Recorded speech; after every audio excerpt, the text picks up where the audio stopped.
Começando mais um episódio de Democracia Comunitária, o seu podcast preferido para fugir do senso comum e buscar informações sobre temas relacionados à nossa sociedade, tais como cidadania, política, eleições, direitos, sociologia, história, antropologia e muito mais.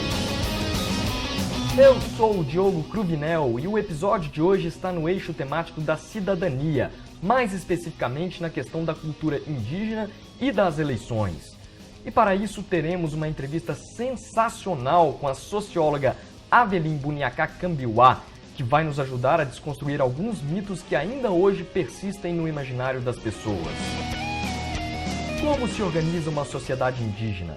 Os indígenas vivem em tribos? É correto se referir aos indígenas como índios? Qual é o papel do cacique, do pajé, do xamã e da rezadeira na estrutura hierárquica indígena? Eles exercem algum tipo de poder, inclusive político, sobre os demais indígenas? No período das eleições, como os indígenas se organizam, tanto como eleitores, quanto como candidatos para elegerem representantes que defendam as suas pautas? Se você tem dúvidas sobre essas e outras questões, vem comigo que eu te mostro. E não se esqueça de seguir o Democracia Comunitária no Twitter e no Instagram. Deixe lá sua opinião, sua dúvida, sua sugestão ou sua crítica para que a gente possa continuar essa conversa nas redes sociais.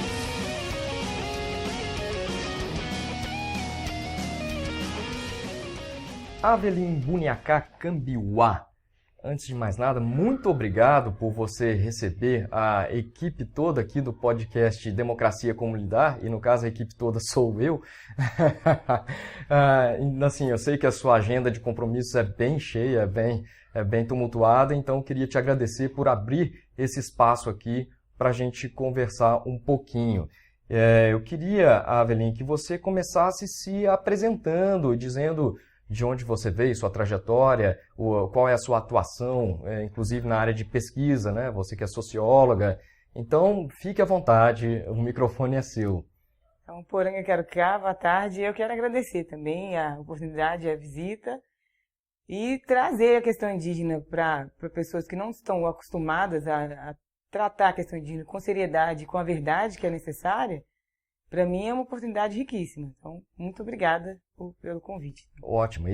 Bom, de onde você veio, sua trajetória, em que área você atua? Eu sou Avelin Buniacá Cambiuá. Nosso povo Cambiuá é do Nordeste, do sertão pernambucano. E eu sou uma família de imigrantes, né? Então, minha família migrou. Já tem algumas décadas que a gente mora aqui em Belo Horizonte. Não exatamente em Belo Horizonte. A gente migrou, como meu pai se tornou peão de obra. Então, a gente ficou andando junto com as obras, né? E depois a gente se fixou aqui em Belo Horizonte. Deve ter uns 20 anos já.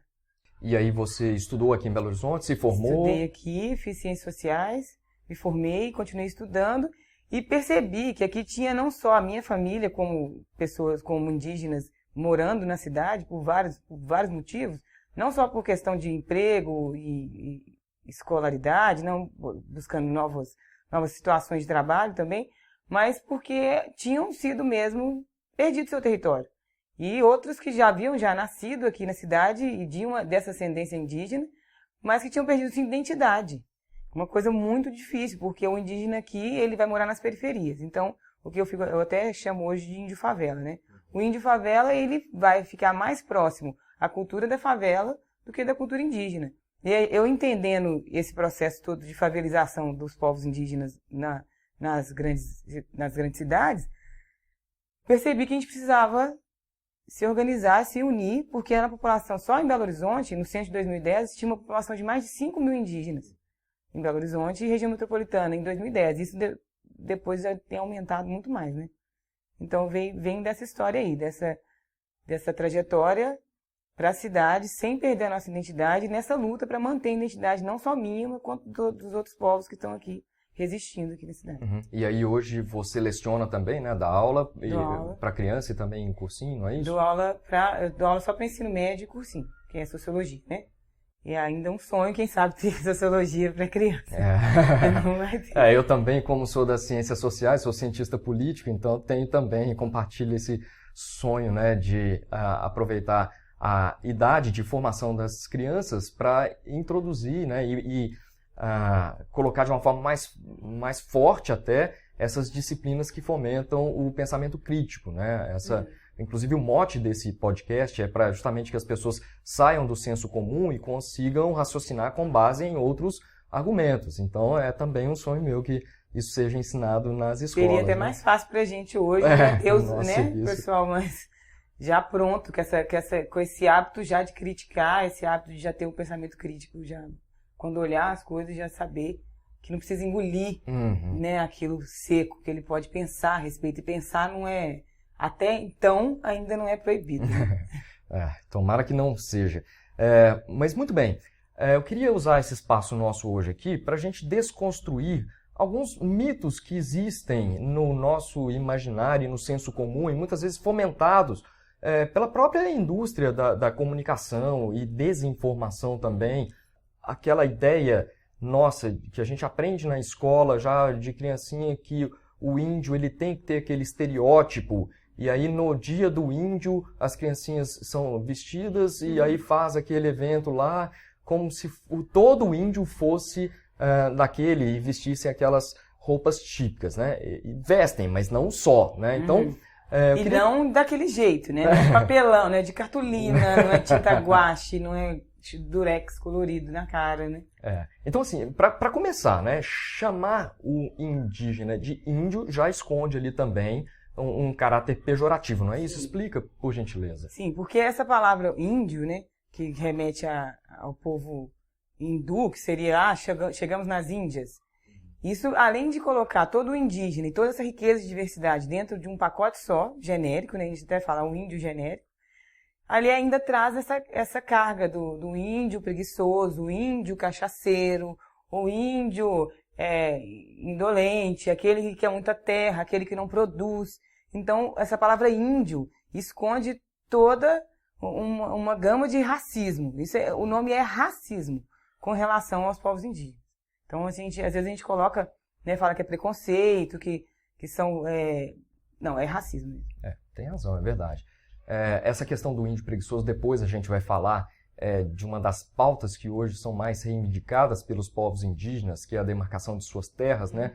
Ela revela um conflito entre o interesse agrário dos ruralistas que querem usar a terra para produzir lucro, e aí quanto maior a extensão de terra, maior vai ser o seu lucro, e isso esbarra em terras demarcadas de indígenas, e eles acabam construindo um discurso de que o indígena ele é preguiçoso porque a relação do indígena com a terra é baseada em outros princípios, né? De preservação, de respeito, né? Sim. Mas mais adiante a gente chega nessa questão dessa pauta. Vamos então avançar um pouquinho aqui em relação aos mitos, né? Então não existe um indígena só, são vários povos indígenas. São vários povos. E cada um com a sua língua, com a sua religião, sua cultura. Mais de 350 povos diferentes, falantes de mais de 200 línguas, isso línguas escritas, porque tem línguas que são só línguas da oralidade, que você não tem registro, e tem línguas isoladas também, né? Então é uma diversidade, é uma imensidão de universos que não dá nem para contabilizar. Isso a gente está falando de nós resistentes aqui, contemporâneos, né?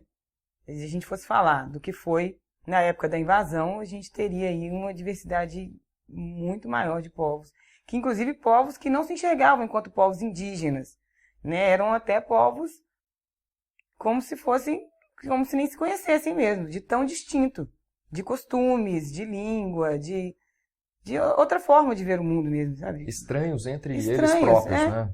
Estranhos. Quem colocou todo mundo nesse pacote só de índios foram os portugueses nessa invasão. Então, aí sim também houve essa necessidade, pós esses períodos todos de dominação, de colonização, de catequização e tudo, de resistir depois. E aí as guerras internas, inclusive, pararam, que a gente entendeu quem era o nosso inimigo, né? Era o externo, era outro, né?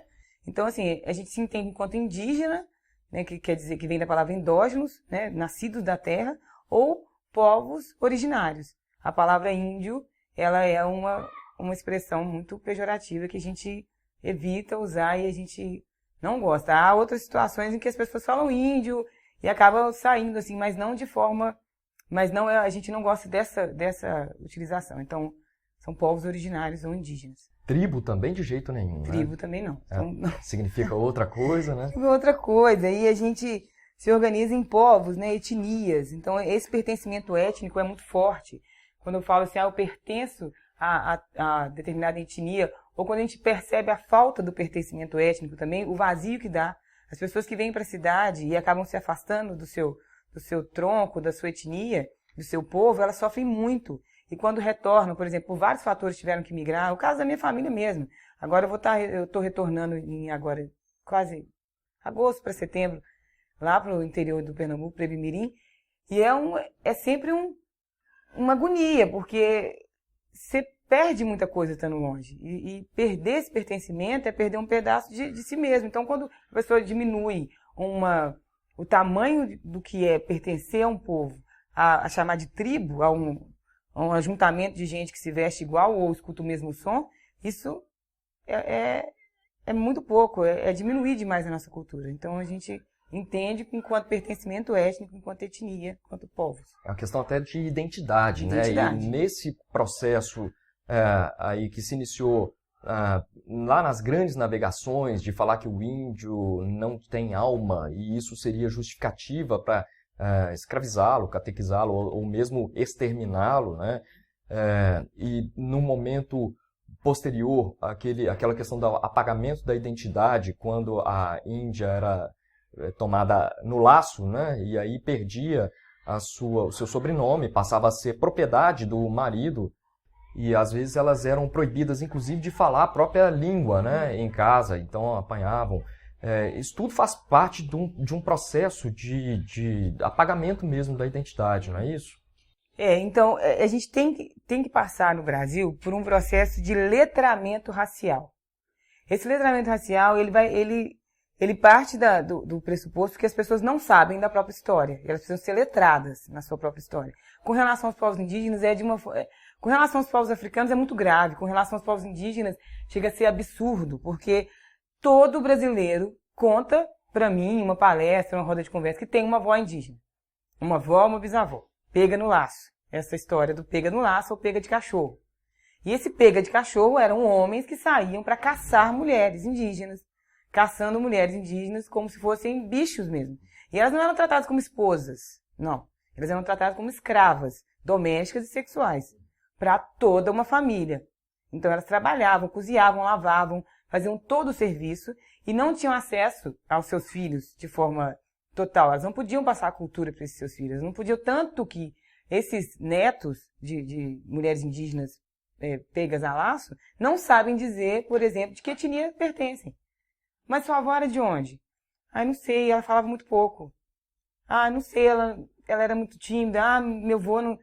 Eram mulheres que eram submetidas a cárcere durante a vida toda. Um cárcere não só físico, né, no caso, às vezes nem era físico, mas era um cárcere emocional mesmo. E identitário, elas não podiam ser quem elas eram. Então há casos, inclusive, de mulheres que tiveram as línguas cortadas para não falar na língua e não ensinarem para os seus filhos que eles eram mestiços e que eles tinham essa ascendência indígena. Isso não tem nada a ver com timidez, né? Claro. Né? Não, isso não tem nada a ver com timidez, isso tem a ver com violência. E como boa parte da cultura indígena ela é oral e não escrita, é uma forma de você não passar isso adiante, né? Por não permitir o contato entre essas mulheres e seus filhos, né? Acaba minando e matando, né? E principalmente porque a função da mulher na aldeia, das maiores funções, é ensinar a cultura. A mulher normalmente ela ensina, então, além dela ensinar a língua, ela ensina como se cuidar, o autocuidado, a cuidar da terra, as medicinas, a conhecer as plantas. Então, com esse cortar a língua física, eles cortaram uma língua, eles cortaram a raiz de boa parte do povo brasileiro. Então, agora a gente tem que fazer esse trabalho de desconstrução do que eles inventaram no lugar de quem é o verdadeiro povo indígena. Então, para colocar no lugar, eles inventaram um papa-capim, eles inventaram, né, um macunaíma, eles inventaram o que vinham na cabeça deles, inclusive as artes são muito racistas também. A gente tem que... As artes não estão acima do bem e do mal. Às vezes as pessoas pensam, não, mas é a liberdade artística, nem sempre. Pois é, esse negócio é muito interessante, né? No final da década de 70, por exemplo, tudo bem, era uma outra época, né? Essa questão não era uma pauta tão aberta quanto agora, imagino, né?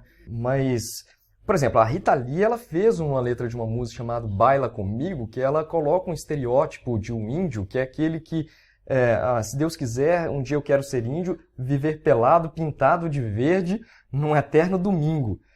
Ser um bicho preguiça e espantar turista. E tomar banho de sol.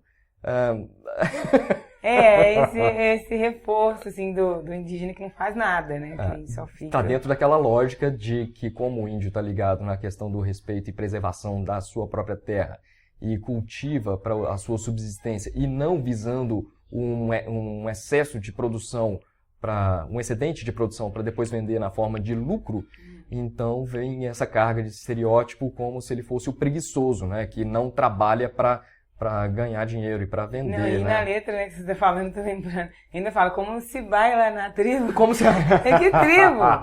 É qual tribo que você está falando? E aí que tá, e como existe uma total desconhecimento da cultura indígena, esse tipo de coisa é tido como homenagem. Então isso vem do mesmo argumento de que usar cocar no carnaval é homenagem. Mas nós estamos falando de vocês, nós estamos lembrando de vocês. Não é assim que a gente quer ser lembrado. A gente quer falar como quer ser lembrado, e a gente quer ser lembrado através da nossa própria voz, inclusive, né? Nossa, então, isso passa até, talvez, para aquela ideia do mansplaining, né? De não deixar a mulher explicar e um homem normalmente... Sim, interromper também, e explicar, e querer falar, e fazer a homenagem que você não pediu. Mas como assim? Você está me homenageando? Eu não te pedi esse tipo de homenagem. Não é isso que a gente quer. Homenagem, de fato... é respeitar a nossa voz, é respeitar a nossa cultura, é respeitar o que a gente tem para contar a partir dos nossos saberes, né? E aí que tá, nesse processo de letramento racial, esse processo de desconstruir os mitos equivocados com relação aos povos indígenas, essa questão da preguiça, né? O povo preguiçoso, o povo que você vai chegar lá, ele vai estar sempre deitado na rede, é de uma maldade tão grande, é de um racismo. E eu estava falando hoje mesmo, como que o racismo mata, né? Essa questão, esse novo desgoverno, ele tem uma predileção pela questão indígena, a gente sabe por quê, né? Então, é pela questão mineral, é pela questão das águas, é pela questão da terra, da floresta amazônica, tanto que o fundo amazônico está em risco, né? E a gente tem toda uma desqualificação do povo indígena para isso. Então, eles apresentam uma imagem de que a gente é um retrocesso, que a gente barra o crescimento do país, para legitimar esse avanço, essa tratoragem mesmo, por cima da cultura dos povos indígenas e da Mãe Terra. E aí eles vêm com esse discurso, né, que o agro é pop, que o agro é tech, e não fala que o agro é morte, e o agro é morte não só para o povo indígena, o agro é morte para qualquer um, que inclusive queira comer. Eu escutei uma piada esses dias falando, vou comer uma alface, é melhor você comer a sacola e jogar o alface fora, né? Porque tá a níveis absurdos, né, de falta de cuidado, não só com a Mãe Terra, mas com o próprio ser humano mesmo. E isso não afeta só os povos indígenas.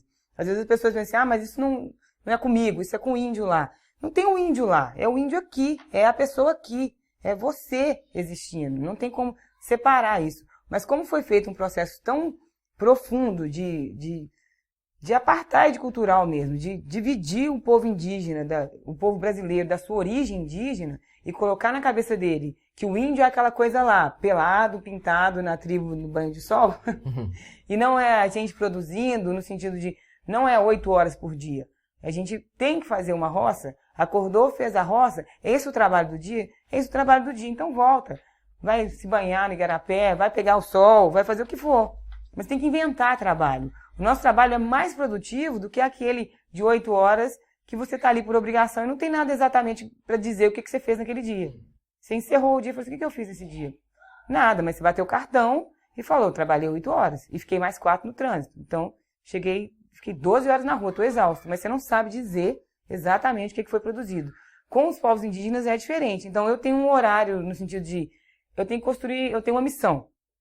A gente vai levantar uma casa de reza.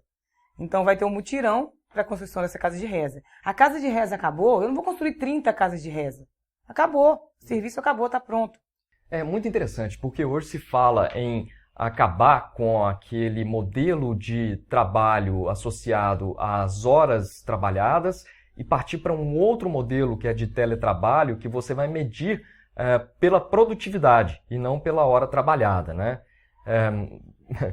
É isso que você está me contando, que tem aquela missão do dia, faz aquilo, acabou, né? Acabou. Só que no caso desse interesse capitalista de fazer o teletrabalho, a ideia é outra, né? De você reduzir custo e deixar o empregado à sua disposição durante todo o tempo, né? Mais tempo ainda, né? Então, além do estresse que deve ser, você tem que estar ligado o tempo todo, a qualquer momento, poder ser acionado, né? Tem isso também, é interessante.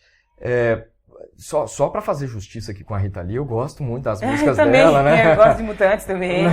Então. Mas assim, só nessa daí eu acho que ela mandou mal, assim, pra época, poderia ter passado batido, Não, né? mas não só ela, mas muita gente do bem, inclusive, mandou muito mal, sabe? Muita gente do bem, muita gente, por exemplo, na TL, né, no acampamento Terra Livre, não sei se foi de 2017, acho que foi 2017, aí teve o lançamento, aí teve vários artistas, apoiadores da causa indígena, e eles têm uma música, Demarcação Já. Demarcação Já é uma música muito linda, mas ela também cai muito em alguns erros. Por exemplo, ela tem um refrão que fala, deixa o índio lá, deixa o índio lá. Não é deixa o índio lá, deixa o índio cá, aqui, acolá, onde que a gente quiser. O Brasil inteiro é terra indígena. Claro. A gente tem que estar onde a gente quiser e ser respeitado onde que a gente quiser. Até porque essa questão do índio lá, né, que esses apoiadores que são do bem, mas que não ficou tão legal, eles reforçam esse estereótipo de que o indígena na cidade deixa de ser indígena. De que o indígena usando um celular... É outro mito também que a gente tem que desconstruir, né? Só fechando aqui os autores, os artistas que mandaram bem ou mal, né? As boas intenções. O Beto Guedes, ele fez uma música Amor de Índio, que na verdade ela é uma ode à natureza, né? Então ele descreve ali mais o amor do que o índio. Na letra da música, praticamente não se fala de índio, se fala da natureza, mas aí vangloriando a natureza, e eu acho que ele entendeu que o índio, ele tem, o indígena tem essa... Agora o Caetano mandou bem, o índio descerá... De uma estrela. Aí mandou bem. Não. Essa coisa como... uma redenção, né? Aí sim. Não, legal. Agora, em relação ao indígena que veste as roupas, entre aspas, do homem branco e que usa das tecnologias atuais de celular, computador, internet, e aí isso também é alvo de muita crítica de quem desconhece, dizendo que, isso é um índio de mentira, nem é índio, ele tá usando é um índio de iPhone, né, como se não pudesse, né? Enfim, como é que funciona isso? Nossa, é muito agressivo, assim, porque a gente tá conectado, né? A gente tem a internet, as mídias, as redes sociais como forma de nos proteger mesmo, como forma de denúncia, como forma de mostrar para o mundo as coisas que estão acontecendo, inclusive porque é mais fácil você chamar a atenção do mundo, principalmente agora no atual estado de coisas, que a gente consegue chamar mais atenção para o mundo do que exatamente para o nosso quintal, né, para o Brasil mesmo. Você tem um alcance muito maior. Tem um alcance maior de denúncia, um alcance maior de pedido de socorro mesmo, uma forma de se proteger. São as redes sociais, então o celular com uma câmera ele já faz. Imagina que diferença que é fazer uma denúncia contra um fazendeiro extremamente rico e eu mostrar ali imagens do fazendeiro fazendo um desmatamento ilegal, de ele ameaçando comunidades indígenas, de assassinatos, de violências contra os povos indígenas, de racismo escancarado, e eu filmar aquela situação e mostrar. Coloca isso nas redes sociais, na mesma hora tá todo mundo Na mesma sabendo. hora as pessoas se mobilizam, do que eu ir pelas formas de ir lá, fazer um boletim de ocorrência. Quem vai vencer? Qual que é a palavra que pesa mais? É a palavra do fazendeiro, né? Então é uma ferramenta para nós. Além do que, mesmo que não fosse ferramenta, se a gente quisesse usar só para, sei lá, para jogar ou para conversar no WhatsApp, a gente teria total direito, porque toda a sociedade é dinâmica. Então quer dizer que os portugueses que vieram há mais de 500 anos atrás deveriam estar andando de caravelas por aí, não andando aí de carro, sei lá o quê. As sociedades são dinâmicas, a sociedade indígena também é dinâmica e a gente se apropria dessas tecnologias para nossa salvaguarda mesmo. E então pensar no indígena como sendo aquele indígena de 1500 quando os portugueses chegarem é tão errado quanto pensar no homem branco com aquelas vestimentas de quando os portugueses chegaram, ou então pensar no negro como sendo escravos, né? E aí você na sociedade de hoje imaginaria que o estereótipo seria do negro, aquele escravo, e o índio seria escravizado, né? Escravizado.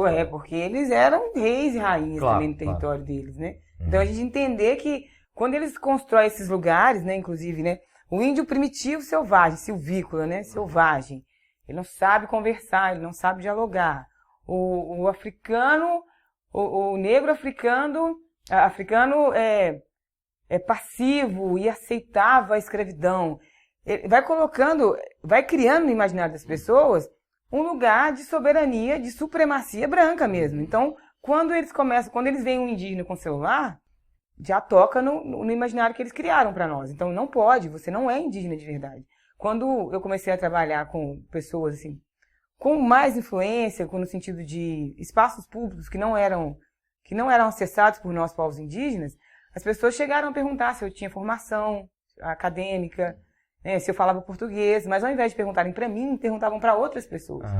Então, e aí isso vai enervando a gente, né? Porque as pessoas não chegavam diretamente também, falavam, você estudou, você tem um curso superior, você tem alguma formação? E na academia tem muitos indígenas, tem uma comunidade acadêmica de indígenas que está por todas as universidades aí no Brasil todo, né? Então é um tipo de conhecimento que o indígena também está buscando em relação à cultura branca. Olha só que crueldade isso, né? Porque o indígena ele procura acrescentar à sua cultura, que já é muito vasta, é muito rica, e incorporar a essa cultura aquilo que é tradicionalmente do homem branco. Mas o homem branco não está nem aí. Ele não faz esse movimento inverso. Olha. Não faz esse movimento.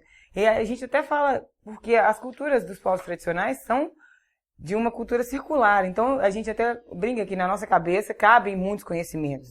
E a cultura do ocidental, ela é muito linear. Então, um conhecimento só.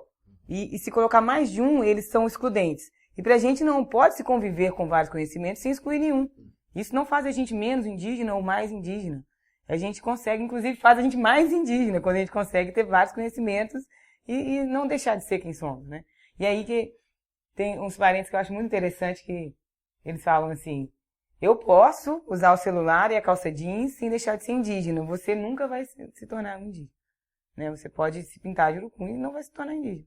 Porque tem mais a ver com o que a gente traz por dentro do que a gente é por fora, né? Tem muito mais a ver com ser do que com ter. A gente tem acessado as universidades, tem conseguido, né? Tem indígenas como a Joênia Wapichana, primeira deputada federal indígena, mulher. Então, assim, é fantástico, é maravilhoso ter representações assim. A Sônia Guajajara como candidata a co-presidente na chapa do Boulos. São grandes avanços. A gente tem crescido muito nesses espaços de representatividade e porque é importante, sim, importa, a representatividade importa, não é só uma frase de efeito. A gente precisa se ver nesses lugares, nossos filhos, nossas filhas precisam se ver representadas. Não, por isso que eu estou falando que as artes também são racistas, porque as artes não representam essa diversidade de país. E quando representa, põe sempre o indígena como o selvagem do mato ali. Se vai contar qualquer coisa sobre o indígena, então ele está ali, sei lá, invadindo, né? Fazenda. Ou então, quando vai falar sobre o negro transatlântico, ele está ali fazendo papel de escravizado. Então, esses papéis que vão sendo cristalizados na cabeça das pessoas é que nos jogam de novo nessa atual realidade, que é, eu posso colocar quem eu quiser, eu posso colocar um ruralista como presidente da FUNAI, eu posso dizer que não interessa aonde fica a FUNAI, se fica no Ministério da Justiça, se fica no Ministério da Justiça, ou se vai para o Ministério que era da Damares, voltou para o Ministério da Justiça, né? Porque quem manda sou eu. E as pessoas não reagem porque elas acostumaram a achar que o indígena é um incapaz mesmo. Então, o racismo é o que gera essa grande quantidade de morte. E as pessoas não percebem que o silenciamento delas tem gerado nossa morte. Então, a gente tem que ficar muito atento com esse tipo de preconceito que parece bobo, né? Mas isso é mimimi, isso é vitimismo. Não é vitimismo, a gente está morrendo de verdade. E a gente morrendo, as florestas vão morrer, as águas... Belo Horizonte já está com risco de ter um colapso hídrico, né? Por causa do rompimento da barragem. Por causa do rompimento, e não só por causa do rompimento, mas porque a BH não produz água. O que a gente tinha de rios aqui, por exemplo, ou passava aqui límpido, que era o Rio das Velhas há décadas atrás, né? O que virou? Um grande esgoto a céu aberto. Outras nascentes que foram soterradas aí. Então, as nascentes de Belo Horizonte mesmo, são todas soterradas. Então, a gente capta a água da região metropolitana. que também está sendo ameaçado pela mineração. Então, a gente não está falando do nosso próprio umbigo. A questão indígena é uma questão que toca toda a humanidade. Muito bom. Enquanto, por exemplo, grandes cidades da Europa estão fazendo um movimento de abrir os seus rios, aqui não. Aqui a gente está enterrando o nosso Arrudas, né? Asfaltou por cima do Arrudas, chamou de boulevard e botou carro passando em cima dele, né? E aí isso acaba gerando muito impacto para frente e para trás também, né? No curso do rio, né? É um negócio, né? Destruir a Mãe Terra é um negócio, porque então dá a impressão esteticamente de que aquele problema ali, ó, o rio, que se tornou, ao invés de ser uma bênção, se tornou um problema, foi resolvido, né? Então, só que aí depois as inundações vêm, aí quando tá calor, aquilo fede muito, né? Que o rio respira e vem aquela podridão, fede demais, aí quando chove inunda, transborda, então a gente tem que passar, e isso se naturalizou, né? Todos os anos, então vai ter um período de inundação, como se fosse natural, e não é natural. Já faz parte do nosso calendário, a época das inundações, né? Faz parte, inclusive, esse é o nosso grande desafio, é desnaturalizar esses absurdos. Então, enchentes no meio da cidade, rios tapados, isso não é natural, e se tornou natural, se tornou como se fosse sinônimo de progresso, né? Então, ter um período só de enchente não é natural, se naturalizou. A mineração poder fazer o que quer e ficar impune é natural, naturalizou-se e não é natural. Então, a gente pensar que o indígena, ele estando na cidade, ele precisa negar as suas próprias origens e precisa aceitar que alguém lhe faça, por exemplo, no carnaval, uma homenagem que ele não solicitou e que é pejorativa e que é humilhante. E se ele reclamar, ele está sendo mimimi. Foi naturalizado essa expressão, inclusive, de vitimismo. O vitimismo. Naturalizaram essa expressão de vitimismo, colocando todas as lutas justas, principalmente lutas por igualdade étnico-racial e de gênero, como vitimismo. E não nós estamos falando de vida e de morte. Temos que desnaturalizar essas situações. E eu acho que a gente precisa passar por um letramento profundo. O povo brasileiro precisa se reconectar com as suas origens, porque senão a gente não vai ter como nem reagir a esse processo de destruição todo que está sendo colocado aí para nós, e não só para os povos indígenas, né? A gente fala, né, do povo, essa chamada reforma trabalhista, essa capitalização da Previdência, todas essas perdas de direitos têm a ver com esse emburrecimento e com essa naturalização de que os absurdos devem ser aceitos pelo povo brasileiro. Isso tem a ver com essa falta de conhecimento da nossa própria identidade étnica. Essa questão de reconectar com a cultura, aí eu já puxo duas coisas aqui. Uma, voltando na questão da tecnologia, que além de ser usada para proteção dos próprios povos indígenas nas suas terras, como forma de denúncia e de proteção mesmo, como boa parte da cultura indígena é oral, essas novas tecnologias podem ajudar, inclusive, em você registrar essa cultura que é oralizada e repassar para as próximas gerações ou gerações equivalentes, mas que não têm contato com essa origem da cultura de uma maneira mais ampla, mais rápida, né, mais abrangente.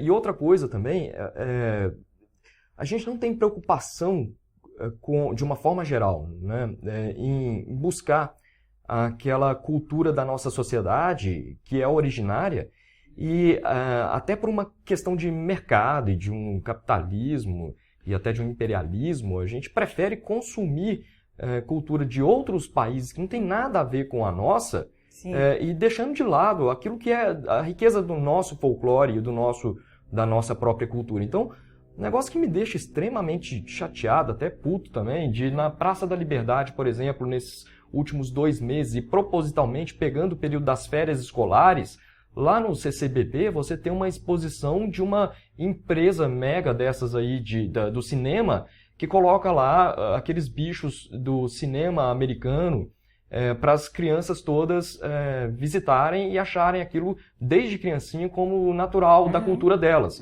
o que não é. Então a gente pega as criancinhas hoje, todas elas são alucinadas com Homem-Aranha, com Homem de Ferro, Capitão América e Super-Homem e Batman, não sei o quê. Assim, a criancinha saindo fantasiada de super-herói dos Estados Unidos, Mas vai uma criancinha dessa sair fantasiada com roupa típica de índio, né? Ou então de, sei lá, curupira, mula sem cabeça. Não sabe nada do próprio folclore, da própria história. Não aprende. E aí, chega em final de outubro e novembro, tem lá o Halloween, uma coisa que não tem nada a ver com a gente, o Dia das Bruxas, e vestem de monstros. Tentaram até fazer uma reapropriação, que foi o dia do Saci, né? Mesmo. Sim. Existem algumas tentativas, mas não pega muito, porque foi colocado na cabeça do brasileiro que tudo que é nosso é ruim. Tudo que é nosso é de pior qualidade, tudo que é nosso é vira-lata, é uma síndrome de vira-lata, né? Agora, o brasileiro tem. Então tem que importar tudo. Juntando com um próximo mito aqui também, né, de o indígena sair à rua com vestimentas tradicionais típicas, né? O que acontece ou aconteceria se o indígena saísse com essas vestimentas? Conta pra gente. Acontece a necessidade, é um projeto de lei 640, a PL 640, que está tramitando na Câmara Municipal de Belo Horizonte, que para você ver o absurdo da situação. Quando a gente sai com os trajes tradicionais, existem pessoas, existem ônibus que não param, existem Uber que cancelam a viagem, passam direto e fingem que não viram, não cancelam e acaba que você tem que pagar. Ou pessoas que literalmente se negam a te levar. Aconteceu isso comigo indo fazer um trabalho e ele olhou para mim, me viu trajada, né? Eu estava inclusive com aquele cocar maior, um cocar, né, que chama mais atenção, grande. Bonito esse azul com o vermelho na ponta lá, né? Todo de arara. E ele olhou pelo retrovisor um tempinho e depois ele parou o carro e falou que não ia me levar. Eu falei assim, moço, eu tenho horário marcado, eu estou indo fazer um trabalho, eu não posso deixar de chegar lá. Não, eu não vou te levar. E sem mais explicações, você desce do meu carro. Nossa. Eu falei assim, pronto, e agora? Aí eu desci do carro, né? E aí fiquei tão desorientada que eu não sabia como que eu ia ir para uma delegacia, fazer um BO por crime de racismo, se acionava a Uber. Acabei pegando um outro carro de aplicativo, chegando no trabalho, chegando lá no programa, era um programa da Rede Minas. Chegou lá, a gente gravou um vídeo contando por que eu não participei. Nossa. Por que eu não consegui chegar? O que tinha acontecido? E eles ainda cobraram a corrida, entrando em contato com a Uber, não houve nenhuma resposta com relação ao crime de racismo, só com relação ao ressarcimento da corrida. Então, esse projeto de lei, ele saiu a partir também do momento que a gente foi para a Câmara Municipal reivindicar um centro de referência indígena, porque essa população que vem para Belo Horizonte, fica em trânsito, que vai para a aldeia, vem para a cidade resolver problemas, questões jurídicas, às vezes questões, né, de saúde também, ou vem para estudar, elas não têm nenhuma referência da cultura indígena. E as belo-horizontinas também não. Então, fazendo um apanhamento, a disciplina Morar Indígena da Escola de Arquitetura da UFMG fez um apanhamento dos museus de Belo Horizonte, inclusive em questão de acervo.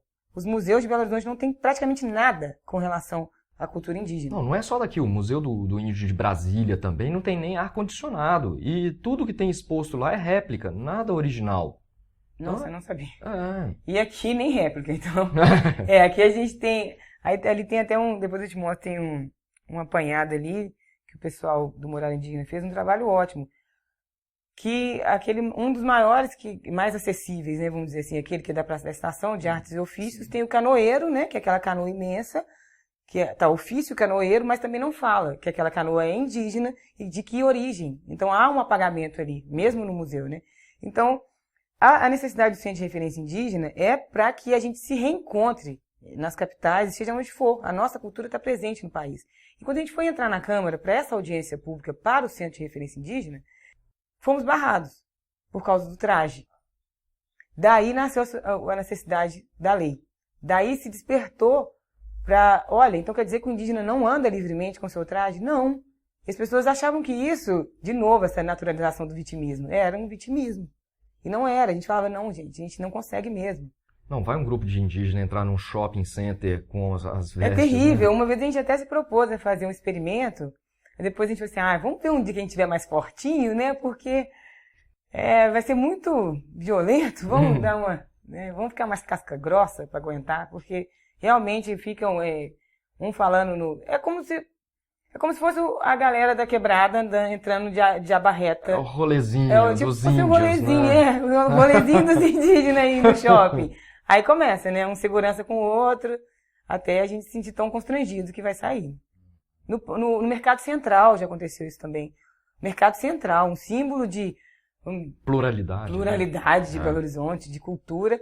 Os parentes foram barrados lá. Inclusive, estavam indo vender para alguns compradores lá de cima colher de pau para que eles revendessem, né? Para a população de Minas Gerais e de turistas que vão para o Mercado Central. Ou seja, circulando mesmo circulando, ali, a mercadoria no e Mercado fazendo Central. o capital girar ali, levando as colheres de pau para revender. E foram impedidos de entrar pelos seguranças porque estavam trajados e descalços. Então os parentes tiveram que correr, precisavam revender as colheres de pau e tiveram que arrumar um chinelo para comprar uma camisa para vestir. E como se o nosso traje, a tanga tradicional, a pintura corporal, o cocá não fosse uma roupa, no sentido para nós, né? E passou em primeira instância de votação. Na segunda votação, os evangélicos, de uma forma absurda, se reuniram, a comunidade indígena, inclusive, estava presente na Câmara de Vereadores, e eles foram extremamente desrespeitosos conosco, e eles deram uma entrevista para o jornal Estado de Minas, dizendo que eles não queriam, os índios, né, que eles não poderiam aprovar a CPL, porque os índios iam invadir as igrejas deles com cocar e tapa-sexo. Como se não fosse o contrário que acontecesse, que não fosse eles que invadissem o nosso território e o nosso sagrado. Como se nós quiséssemos ir invadir as igrejas. Tem até aquele filme documentário muito interessante, o Ex-Pajé, que conta mais ou menos isso, né? Como as igrejas. E aí, não sei, acho que não é só a evangélica, mas outras também, né? Entrando nas comunidades tradicionais aí e colocando ali a sua religião para os povos que já tinham a sua espiritualidade já desenvolvida em outro sentido, né? É uma imposição mesmo. E a gente até fala que esse segundo movimento pentecostal que tem entrado nas aldeias é uma segunda catequização, né? Esse movimento pentecostal, inclusive extremista. E ele chega a ponto de demonizar tudo que é da cultura indígena. Então, casas de reza são queimadas. Então, o povo é impedido de se pintar de urucum, de genipapo. Tem dito que o urucum é bosta do diabo. Então, vem demonizando fatores da nossa cultura e isso vai trazendo adoecimento, depressão, altos índices de suicídio, alcoolismo. Então, é outra forma de genocidar o nosso povo. Matando a nossa cultura, matando a nossa fé, a nossa espiritualidade, demonizando a nossa espiritualidade. E essas igrejas elas têm crescido muito, principalmente pela ausência das políticas públicas nas aldeias, então eles vão lá levar algum tipo de ajuda médica ou dentária, cesta básica, alguma coisa assim, e é aquela troca, é novamente o espelho, só que ao invés do espelho é uma cesta básica, só que no lugar aí, novamente, eu estou te dando a minha alma em troco de uma cesta básica ou de um dente arrancado, né, com a sua suposta aí bondade cristã. Aproveita da pauperização do índio, que é consequência também daquele conflito de terras, né? E Sim. acaba vendo que é uma população que está mais vulnerável. Vulnerável, carente, e carente, eu falo até inclusive não só no sentido material, carente emocionalmente mesmo, carente de identidade, adoecendo, né? Com depressão mesmo, altos índices de depressão e suicídio. O índice de suicídio entre os povos indígenas com relação à população brasileira saiu em 2018, pelo próprio Ministério da Saúde. Ele chega a ser 10 vezes maior do que a população brasileira. De suicídio. De suicídio. O indígena também ele é mais vulnerável a doenças quando ele sai da floresta do campo, ou de onde ele estiver, e vai para os grandes centros, não é? Eu acho que eu li essa semana que para determinada doença é 20 vezes maior a chance de um indígena ser infectado do que a população branca, né? Não sei se por conta de vacinas ou não, ou outras coisas, você saberia isso? Eu sei, assim, que os povos isolados, eles estão mais vulnerabilizados por causa dessa falta de contato mesmo. E aí são os isolados, então, os povos né? isolados. Ah, sim. Que tem essa maior vulnerabilidade. A questão do adoecimento mental, ele já tem a ver cada vez mais com o contato. Quanto mais contato, quanto mais eu coloco o parente com uma falsa impressão de que a felicidade é o ter. Então eu preciso ter. Então ele vai trabalhar no canavial, ele vai ser escravizado nesse canavial e ele vai ter acesso a uma cesta básica. Ou então ele vai pegar todo o trabalho de um mês e vai ter acesso a um tênis. Então essa acaba sendo a mesma situação da população favelada aqui na cidade. Então ele quer ter e ele não consegue ter acesso. Isso adoece, isso causa depressão. Isso faz com que a identidade e o valor dele esteja agregado a fatores externos e não ao fator de ser quem ele é, né? Da identidade, da ancestralidade que se carrega. E eu acho que a gente precisa começar a atentar para isso, porque quanto mais a gente, inclusive a sociedade não indígena também, quanto mais a gente ficar preso no ser, os nossos títulos são importantes? É importante pra caramba. A gente quer que a nossa população tenha acesso à universidade? Claro. A gente quer que a gente tenha indígenas no poder? Queremos também, ótimo. Precisamos de representação ali, de representantes que falem realmente com legitimidade por nós. Mas a gente não quer que seja apenas isso. A gente quer poder ser de verdade. A gente não quer ser uma caricatura de indígena fantasiado de branco para poder acessar esses lugares. Então a gente não precisaria ter leis, como por exemplo aqui em Belo Horizonte, essa PL pelejando, não acho que PL mesmo, pelejando para ser aprovada, para a gente poder andar, para a gente poder ser. Usar o nosso traje que é sagrado. Quando a gente fala assim, o cocar não é alegoria de carnaval, e as pessoas se inflam assim, não, é uma homenagem. Que isso? Mas esse índio é muito chato. Apropriação cultural. Né? É uma apropriação cultural e eles começam a falar de que, não, então quer dizer que vocês amam a gente mesmo, né? Então vocês gostam demais da nossa cultura. Peraí, eu vou aqui indicar então situações em que vocês podem nos ajudar de forma prática. Em que essa homenagem pode ser transformada, por exemplo, em uma visita a uma comunidade indígena, sem fins de evangelização, a um trabalho com relação à saúde, a qualquer tipo de trabalho que você queira mostrar o seu respeito mesmo pela cultura indígena. E não também visitar como se estivesse indo visitar um zoológico, fazer um safari, né? Não é um safari. Indo para encontrar pessoas, seus semelhantes que estão ali, inclusive que podem ser, inclusive, seus parentes, só que por causa desse distanciamento, desse corte, né, desse corte de língua dessa mãe, você não sabe de onde você veio, você não sabe quem é seu povo. Entendi. Já que você tocou nessa parte aí da representação política, inclusive, eu queria saber melhor como é que funciona essa articulação dos povos indígenas no que diz respeito às eleições mesmo, tanto como eleitores, a mobilização para a escolha de seus representantes, quanto também em tentar efetivamente, de forma mais direta, apresentar candidaturas que sejam viáveis e se há algum tipo de mobilização mais articulada no sentido de votar em peso em determinados candidatos que defendam pautas mais diretamente ligadas aos indígenas. Mas antes disso, eu queria que você explicasse um pouquinho como é que funciona a estratificação, a estrutura mesmo em sociedade dos povos indígenas. Isso varia de uma cultura para outra, né? Imagino, não sei. Mas na questão da hierarquia, normalmente como é que é? Você tem um líder daquela comunidade ou não? Ou esse poder é dividido? Esse líder, se houver, ele é eleito internamente?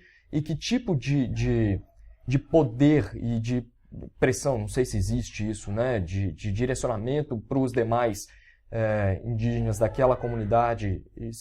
Como é que funciona isso? Me explica direitinho. Desculpa, as minhas perguntas são muito básicas, mas eu estou tendo contato com essa matéria muito recentemente, então ainda estou pesquisando. Né? Eu acho que o Brasil, de um modo geral, não tem nenhuma informação com relação aos povos indígenas. Então, eu não estou muito longe da média, então. Tá normal. O que tem-se, assim, é mais uma questão do povo xinguano, né? E aí o Brasil inteiro acha que ser indígena é só aquele fenótipo xinguano ou amazônico e o resto não é indígena. E, então, assim, você não está longe da média, não. Então, as estruturas, assim, variam muito, porque mais de 300 povos, né? Com mais de 200 línguas diferentes. Mas o que prevalece, normalmente, é essa estrutura de um líder político e um líder espiritual. Então, um líder político na figura do cacique e um líder espiritual na figura do pajé, ou da rezadeira também. Então, tem alguns povos, né, até denominam xamã. Os povos mais do Acre já chamam os pajés mais de xamã, mas também tem essa denominação pajé também. E existem mulheres que ocupam esses cargos aí? Existem mulheres pajés. De relevância, então, na estrutura hierárquica. Mulheres caciques, mulheres assim... legal. nessas posições de liderança mesmo. E é uma liderança que ela não funciona como a hierarquia do branco, a hierarquia europeia, em que as pessoas obedecem. É uma liderança no sentido de respeito mesmo. Às vezes essa liderança nem está mais atuante no sentido político, de poder ir às reuniões, de poder ir a Brasília a fazer suas reivindicações, de poder participar das mobilizações de massa dos povos indígenas. Mas essa liderança ainda, ela permanece eternamente liderança no sentido de ela vai ser consultada, ela vai ser respeitada. Ela não, o cacique atual, por exemplo, um cacique não se torna cacique porque ele quer. Né? Então há um conselho. É um processo de escolha ali. A comunidade vai saber, vai querer ou não aceitar. Normalmente ela é herdada, né? Essa liderança é herdada de pai para filho. Ah, então é hereditário isso? É hereditário. A maioria das aldeias é hereditário. Mas se esse cacique não estiver pronto, ou não estiver em situação de comandar, no sentido político, essa comunidade, porque eu falo comandar no sentido político, porque o cacique ele é nada mais do que um porta-voz da comunidade. Ele não decide pela comunidade.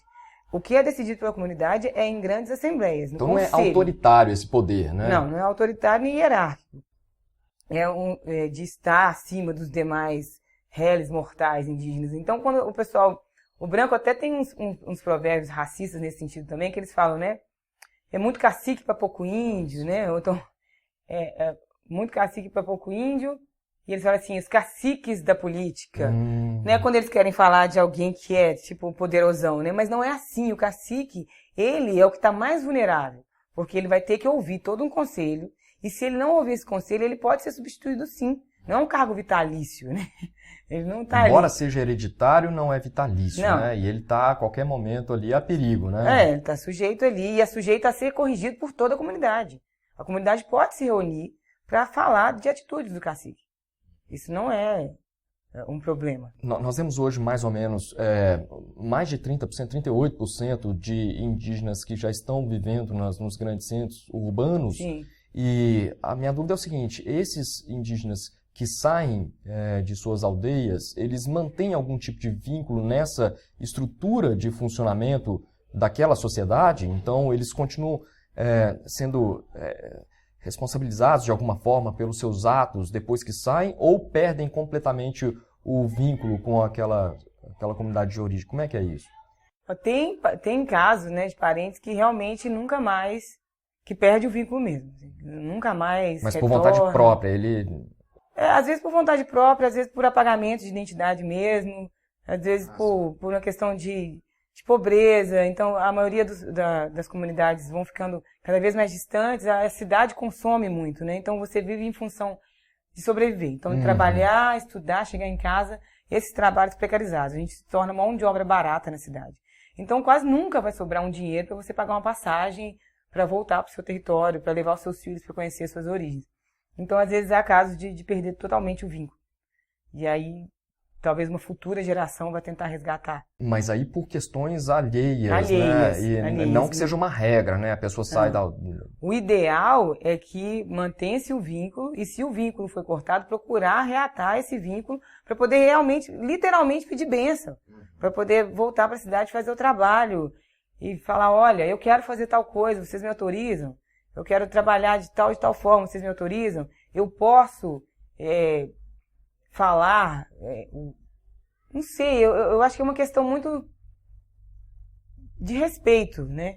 Porque há pessoas que dizem, eu não preciso ter uma etnia me reconhecendo para me dizer que eu sou indígena. Não, eu acho que não é uma questão de precisar, é uma precisança, né? É uma questão de respeito mesmo, é uma questão de você falar assim, não, eles vieram antes, eu quero ter essa bênção, né? Então é importante, mesmo que esteja na cidade, que você tenha, sei lá, 20, 30 anos vivendo na cidade, que vá, que retorne, que busque uma forma de receber essa bênção. E se conectar com os outros indígenas para onde você foi, que é o caso que você contou lá no início, né? De aqui em Belo Horizonte teve mais de 5 mil. Também é uma forma, né? De se conectar e manter viva essa cultura, ainda que em outro lugar, né? Ainda que você não esteja propriamente vinculado, mas outros que estão ali na sua atual convivência têm esse vínculo, inclusive todos que estão aqui estão mais ou menos nessa situação. Eles não estão vinculados, totalmente vinculados, estão nessa situação quase que de desgarrados, então a gente se agarra um no outro. mesmo sendo povos diferentes e falando línguas diferentes. Aqui em Belo Horizonte a gente tentou fazer mais ou menos um mapeamento dessa população indígena em Belo Horizonte, e ela é muito nômade, né? Então o pessoal vai daqui para... Alguns vieram para cá tentar trabalho, não deu certo, foram para outros grandes centros, foram para São Paulo, Rio de Janeiro. O Rio de Janeiro tem uma população muito grande indígena também. E a gente se reúne em almoços multiétnicos.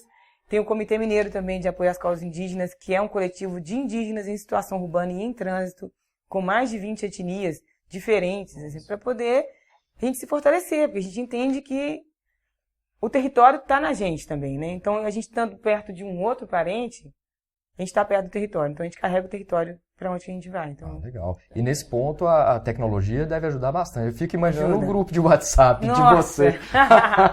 O que não deve ter de... Nossa, tem cada coisa.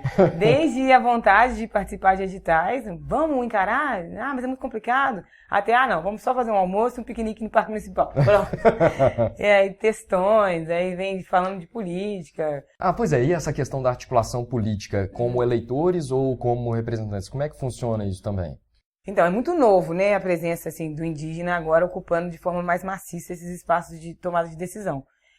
A gente teve, né, o Juruna, né, na década de 80, que ficou, né, marcado, né, por essa questão do gravadorzinho, né, e tá sempre na mão, assim, gravando, porque ele falava que não acreditava em palavra de branco, né, então ele tinha que gravar, porque o que o branco falava era... Como aí quem fala da memória de papel é o Schopenhauer, que essa coisa de... é como se não se escreve o que o branco fala, né? Não se tem garantia. Então ele gravava para poder ter prova de que aquele parlamentar falou realmente aquilo. Só que o Juruna, no meio de uma situação de total invisibilidade da questão indígena, e ele acabou morrendo, e ele foi eleito pelo Rio de Janeiro, né? Isso que é o mais curioso, assim. Ele falava que a palavra do branco, então, ela não tinha muito valor. Não tinha valor nenhum. Ele tinha que gravar para depois cobrar e que a palavra pro índio, ela é muito... A palavra, ela é flecha certeira. Então, flecha lançada ali. Flecha lançada não volta. Então, você falou, você vai ter que cumprir. E se você não tem certeza daquilo que você falou, você vai ter que correr atrás dessa certeza. Porque você já lançou. Só que o branco não funciona assim. Ele fala... a gente tem visto isso a cada dia um flash aí do novo governo, né? Um proselitismo político ali, né? Então fala, eu me expressei mal, não foi bem isso que eu quis dizer, distorceram minhas palavras. E pra gente não, a palavra é o que é dito mesmo, a palavra é certeira, é flecha lançada. E o Juruna com esse, né, do povo Chavante era, né, encantou já, do povo Chavante, já é com essa tradição de que a palavra tem que ser cumprida. Então ele andava com um gravadorzinho e as pessoas... E vinha gravando o que os parlamentares falavam. E percebia isso na prática, que as pessoas não cumpriam o que falavam. E ele acabou tendo um mandato só e morreu doente, pobre e praticamente esquecido aí. Não do movimento indígena, né, mas da história da democracia brasileira, né? E como é que é feito, então, esse processo de escolha? Há uma articulação entre vocês para apoiar determinado candidato ou mesmo para o lançamento de determinada candidatura? Existe... de forma, né, regional, né, os encontros regionais, existe também organizações que são estaduais também. E a articulação dos povos indígenas do Brasil, que é a que consegue reunir a maior diversidade de pessoas, de indígenas, principalmente no acampamento Terra Livre, que acontece todo ano. Essa foi a 14ª? 15ª edição. 14ª, 15ª edição do acampamento Terra Livre em Brasília, em que ali são também tiradas algumas diretrizes para as políticas públicas indígenas pelos próprios povos indígenas. Só que não é consenso, porque existem lideranças que acabam despontando na própria comunidade. E a própria comunidade vai revelar que aquela pessoa é uma liderança. Então, às vezes, ela não vai ser escolhida... até porque o acampamento Terra Livre não é para isso, né? Para escolher pessoas assim. Essas lideranças vão despontando e a gente tem interesse em apoiar sempre pessoas indígenas que estão na nossa luta, que estão... Só que, como acontece em vários movimentos sociais, nem todo indígena está lutando por aquilo que a gente quer. Então, por exemplo, nem todo gay está na luta LGBT de verdade. O fato de uma pessoa pertencer a determinado grupo que seria beneficiado por determinada política pública não necessariamente reflete no voto daquela pessoa para os representantes eleitos que vão defender aquelas pautas, né? Não reflete e também, além de não refletir, Às vezes, por pertencer, também não quer dizer que, né, que não vai votar, que vai votar. Fala assim, então eu sou indígena, vou votar indígena. Não acontece assim. Entendi. Infelizmente. E às vezes também candidaturas indígenas que não estão de acordo com o alinhamento de o que a gente precisa. Demarcação, é saúde, é educação indígena de qualidade, é acesso, é proteção da mãe terra, é direitos da mãe terra preservados. Então, há linhas nacionais e internacionais das lutas do movimento indígena. E há candidaturas indígenas que não seguem essa linha. Por exemplo, a gente tem indígenas evangélicos que realmente truncam o movimento indígena quando a gente não quer, por exemplo, fragilizar esse acesso dessas igrejas evangélicas às aldeias. Quando a gente, por exemplo, denuncia algum tipo de ilegalidade ou algum tipo de violação mesmo de direitos humanos com relação aos povos indígenas. Quando a gente, por exemplo, candidaturas indígenas estão ligadas ao agronegócio? Tem, infelizmente. Candidatura indígena ligada ao agronegócio. Indígenas ligados ao agronegócio. Isso aconteceu principalmente muito no Mato Grosso do Sul. Indígenas sendo usados enquanto laranja na frente de desenvolvimento agropecuário. Falando, olha, até os indígenas nos apoiam. A gente viu isso no crescimento aí dessa onda mais fascista, onde tinham indígenas em propagandas fascistas, defendendo governos, que o atual, por exemplo, governo, que é totalmente anti-indígena, e foi uma mulher indígena lá defender o governo dele. Né? Ela não ocupa nenhum cargo, mas usou de uma influência de internet para poder falar que o Bolsonaro é legal, que apoiar os povos indígenas, não sei o quê. Pois é, teve o episódio em relação ao vice-presidente dele que se autodeclarou indígena no período da campanha, e aí começou um burburinho de que isso seria também fake news. Como é que é? Ele de fato tem uma ascendência indígena ou não? Como é que a comunidade ou os povos indígenas enxergaram isso? Foi com naturalidade ou foi com perplexidade ou não? Não, a princípio foi com muito espanto, porque ele fez a declaração logo em seguida daquela que foi para o ar mesmo, que o caráter anti-indígena dessa chapa Bolsonaro e Mourão. Uhum. Então foi uma coisa para meio que apagar o fogo. Mas, posteriormente, as pessoas foram investigar, além de que ele tinha realmente uma ascendência indígena, existe também o direito à autodeclaração, né? Então, peraí, são duas coisas diferentes. Uma coisa é ele se autodeclarar indígena e outra que é um coisa... direito. E outra coisa é ele, de fato, ter ascendência indígena, então, né? Uhum. Então, foi oportunista o fato de como isso veio a público, porque foi logo no momento, foi para botar panos quentes, falar assim, olha, a gente gosta sim do índiozinho, temos até um vice com ascendência indígena, mas aí não fala qual grau, né, se é bem distante, se ele teve algum contato com a comunidade, só fica por aí mesmo. E no sentido, por aí, bem baixo, né, tipo, a etnia que ele pertenceu, ou que ele pertence, que a família, que não se fala disso, né, não houve uma pesquisa nesse sentido. Mas não houve mais uma tentativa de negação dessa identidade, por se entender também que é um direito do brasileiro buscar essa sua identidade étnica, que a gente inclusive incentiva que as pessoas procurem o seu pertencimento étnico, porque só assim a gente vai conseguir enfrentar o racismo contra os povos indígenas, e as pessoas se entendendo participantes dessa luta antirracista e participantes do massacre contra os povos indígenas. Porque enquanto eu pensar que é só com eles lá, enquanto eu pensar que eu não participo, que eu não sangro junto, eu não vou mexer uma palha, eu vou simplesmente assistir de camarote esse banho de sangue, esse banho de veneno e o que mais tem sido aberto aí, esse banho de lama e tudo que eles têm jogado contra nós e naturalizando, como se fosse uma coisa que é pro alheio, pro outro e não toca diretamente a mim. Entendi. Tá bom. Avelin, muito obrigado mesmo, de verdade. Eu aprendi muito aqui com você.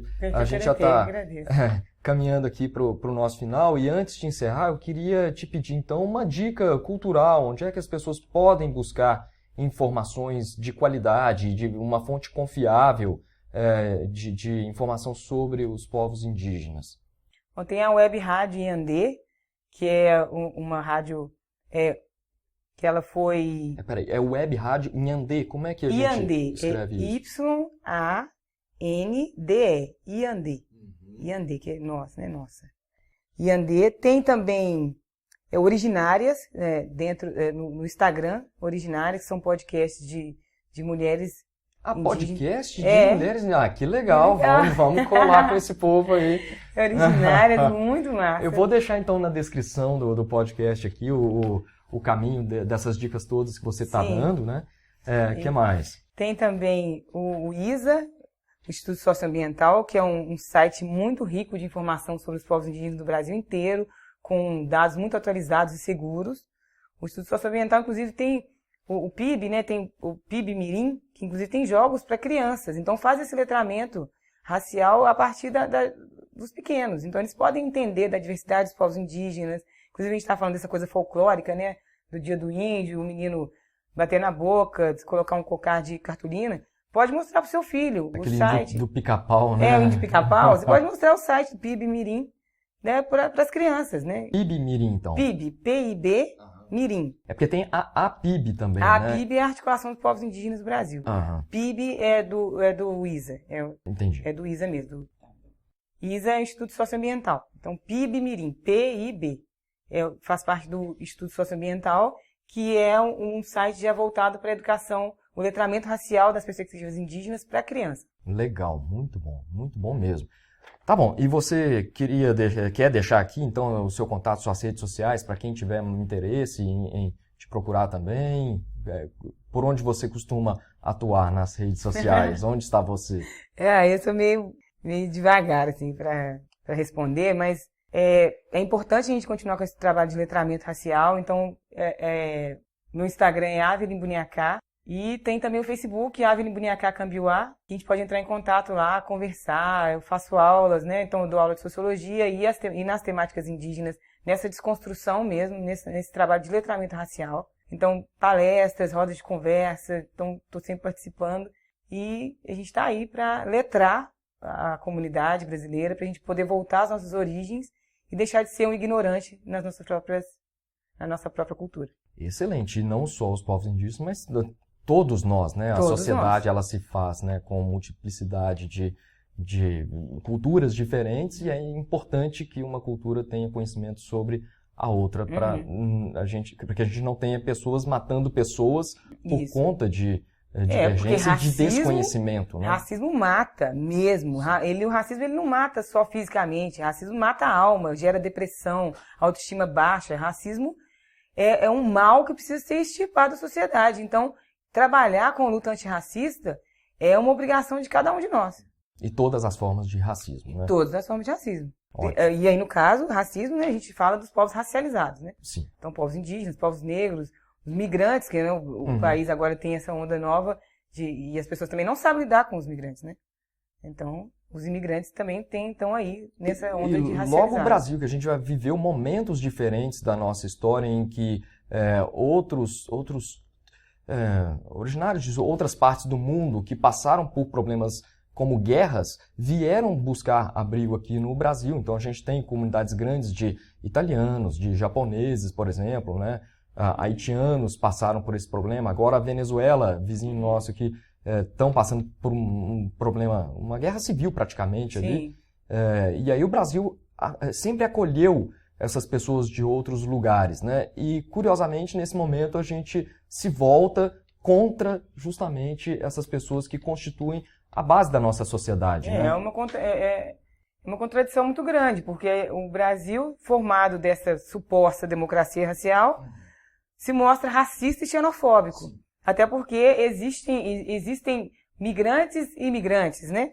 Existe uma flexibilização para que entrem mais norte-americanos, mas eu posso agora, como ontem foi dito, então que vai poder extraditar sumariamente qualquer estrangeiro. Então, a gente está vivendo num estado de exceção que não é possível mais a gente confiar na própria Constituição, e quanto mais a gente vai poder pensar que só o que a gente tinha enquanto memória pode servir. A gente precisa realmente passar por uma educação mesmo, por um letramento. Excelente. Avelin, muito obrigado mesmo mais uma vez. A gente vai encerrando esse excelente episódio aqui. Se alguém tiver interesse em entrar em contato com o podcast Democracia Como Lidar, que na verdade é uma iniciativa justamente para tentar levar às pessoas conhecimento para que não aconteça isso que a gente está discutindo aqui, essas várias formas de preconceito. Então, o nosso Twitter é DM Como Lidar e no Instagram também Democracia Como Lidar, tudo junto. Um abraço para todo mundo e até a próxima!